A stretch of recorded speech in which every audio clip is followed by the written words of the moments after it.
Hello बच्चों। तो फिर से हम आके आपके सामने एनसीईआरटी सीधा सवाल सीरीज लेकर के आए हैं और आज का चैप्टर होने वाला है ब्रीदिंग। ब्रीदिंग जो आपका क्लास 11th का चैप्टर है, ब्रीदिंग एंड रेस्पिरेशन किस तरीके से ह्यूमन बींग्स में होता है, उस चैप्टर से रिलेटेड हम क्वेश्चंस देखेंगे। ये एक बहुत ही इंपॉर्टेंट क्वेश्चन है। जैसा कि हम जानते हैं कि हमारे लाइफ में ब्रीदिंग कितनी इंपॉर्टेंट है, उसी तरीके से ये चैप्टर भी एनसीईआरटी के लिए और नीट के लिए दोनों इंपॉर्टेंट है। ये चाहे आपका क्लास 12th हो, मतलब क्लास 11th हो या इंटर हो या आपका नीट हो, इससे क्वेश्चंस आप बच नहीं पाएंगे। तो चलते हैं बिना समय गंवाए हुए। क्वेश्चन नंबर 1 पे देखिए, in humans the volume of air inspired और expired during a normal respiration is called.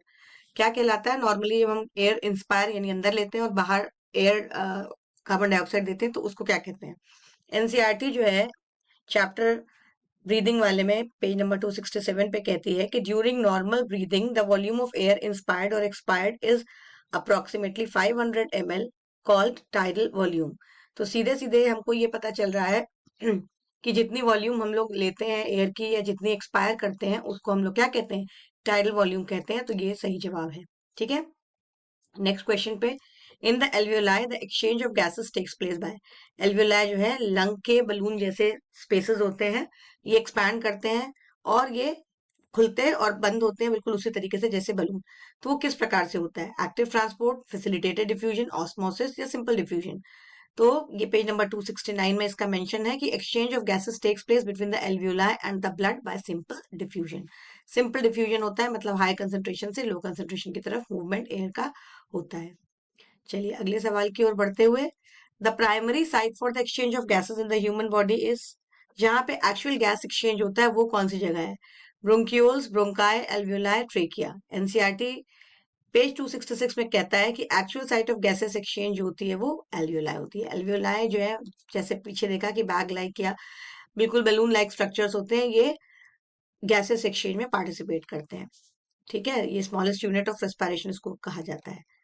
Question number 4, which of the following is the highest affinity for oxygen? Myoglobin जो कि मसल से मिलती है, अडल्ट हीमोग्लोबिन अडल्ट में मिलता है, fetal haemoglobin बच्चों में मिलता है जब एम्ब्रियोनिक स्टेज होती है, और कार्बन मोनोऑक्साइड।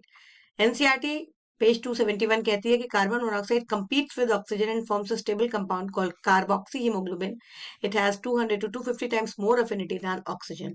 तो सीधे सीधे ये बताया जा रहा है कि कार्बोक्सी हीमोग्लोबिन के पास में ज्यादा एफिनिटी है ऑक्सीजन को लेकर के।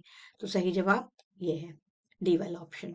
Next question, respiratory rhythm centre is located in. Respiratory rhythm centre कहाँ लोकेटेड है? सेरिबेलम, मेड्यूला ऑब्लोंगेटा, सेरिब्रम या हाइपोथैलेमस। तो एनसीईआरटी पेज 273 कहती है कि specialised centre present in the medullary region of the brain called respiratory rhythm centre is primarily responsible for regulation. साफ साफ बताती है कि एक खास सेंटर होता है मेडुलर रीजन में ब्रेन का जिसको रेस्पिरेटरी रिदम सेंटर कहते हैं, और ये जो है ये रिस्पॉन्सिबल है रेगुलेशन के लिए, रेस्पिरेशन की रिदम को रेगुलेट करने के लिए। तो ये मेडुला रीजन में है, मतलब ये इसका ऑप्शन क्या है? मेड्यूला ऑब्लोंगेटा है।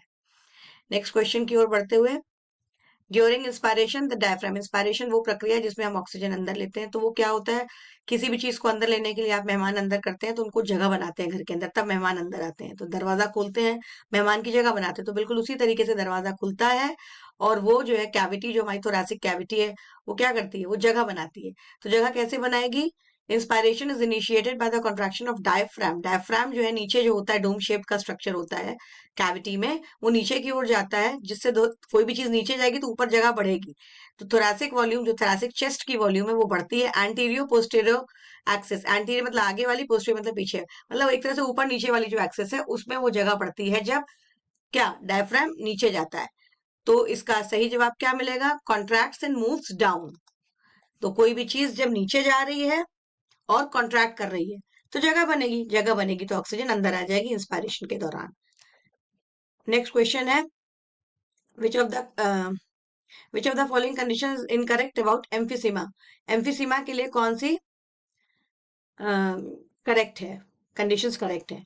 तो caused by damage to alveolar walls, decreased respiratory surface area often link to cigarette smoking या इंक्रीज्ड इलास्टिसिटी ऑफ लंग्स। तो एम्फीसीमा एक क्रोनिक डिसऑर्डर है। क्रोनिक का मतलब वो लगातार मौजूद रहता है, जल्दी ठीक नहीं होता है। Alveolar walls are damage due to which respiratory surface is decreased. इसमें क्या होता है कि एल्वियोलर वॉल्स जो है डैमेज हो जाती हैं और जिसकी वजह से रेस्पिरेटरी सरफेस डिक्रीज हो जाता है, क्योंकि वो जगह बनाती हैं एक्सचेंज ऑफ गैसेस के लिए। तो वॉल्स जब डैमेज हो जाएंगी तो एक तरीके से बैलून्स फट जाएंगे, तो एक्सचेंज कम से कम होगा। तो सीधे सीधे ऑप्शन ए हमारा करेक्ट ऑप्शन है। ये जो है a option is the correct option. Next question की ओर। What percentage of CO2 is transported as bicarbonate. देखिए कार्बन डाइऑक्साइड का ट्रांसपोर्ट जो होता है वो बाइकार्बोनेट के तौर पे भी होता है, और वो जुड़कर भी होता है हीमोग्लोबिन से भी, और डिजोल्व प्लाज्मा के फॉर्म में भी होता है। तो ये पूछा जा रहा है बाइकार्बोनेट का किस फॉर्म में होता है। तो about 70% of the carbon dioxide is transported as bicarbonate. तो ये जो है आंसर इसका होगा सीधे सीधे 70%। Next question. Oxygen haemoglobin dissociation curve जो होता है, जिससे ये बताया जाता है कि ऑक्सीजन कितनी तीव्रता से हीमोग्लोबिन से जुड़ती है और रिलीज होती है, वो शिफ्ट होता है राइट की तरफ। तो वो कब होगा? देखिए शिफ्ट होगा राइट और लेफ्ट दोनों तरफ से शिफ्ट होगा।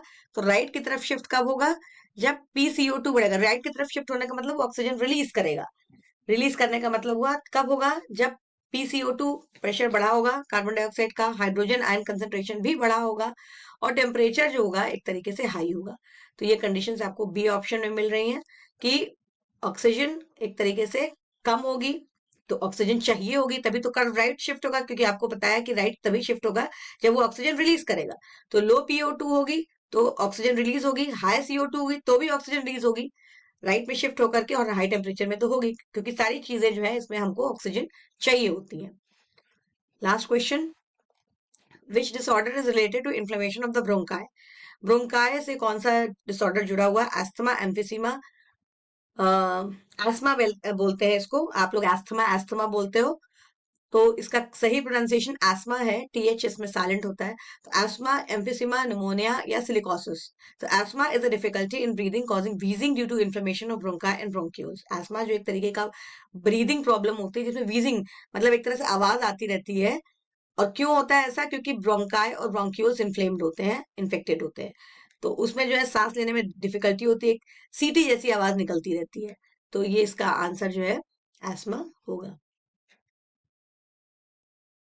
तो ये एस्मा इसका सही जवाब है, और इस पे हमने हाईलाइट कर दिया है। तो इस तरीके से हम लोग जो है एंड पे पहुंच गए हैं, और एंड पे पहुंचने पे आपको ये समझ में आया होगा कि ये चैप्टर्स कितने इंपॉर्टेंट हैं और किस तरीके से एनसीईआरटी की लाइन से क्वेश्चंस उठाए जाते हैं। दूसरी बात इंपॉर्टेंट ये है कि आप अगर एनसीईआरटी को लाइन बाय लाइन ठीक से पढ़ेंगे, याद करते हुए पढ़ेंगे, एक एक लाइन को याद करते हुए पढ़ेंगे, तो कोई ऐसा क्वेश्चन नहीं है नीट में जो आप ना कर पाए। ठीक है। दूसरी बात, क्वेश्चंस और सीरीज समझ में आ रही है तो आप लोग बायो बुलेटिन जो मेरा चैनल है उसको सब्सक्राइब करो। ठीक है। और आगे भी करो, जिससे कि तुम लोगों को ये सारी इंफॉर्मेशन जल्दी से जल्दी मिलती रहे कि कौन सा चैप्टर कैसे है, क्या इंपॉर्टेंट है। चलो बच्चों, ऑल द बेस्ट, पढ़ाई करते रहो।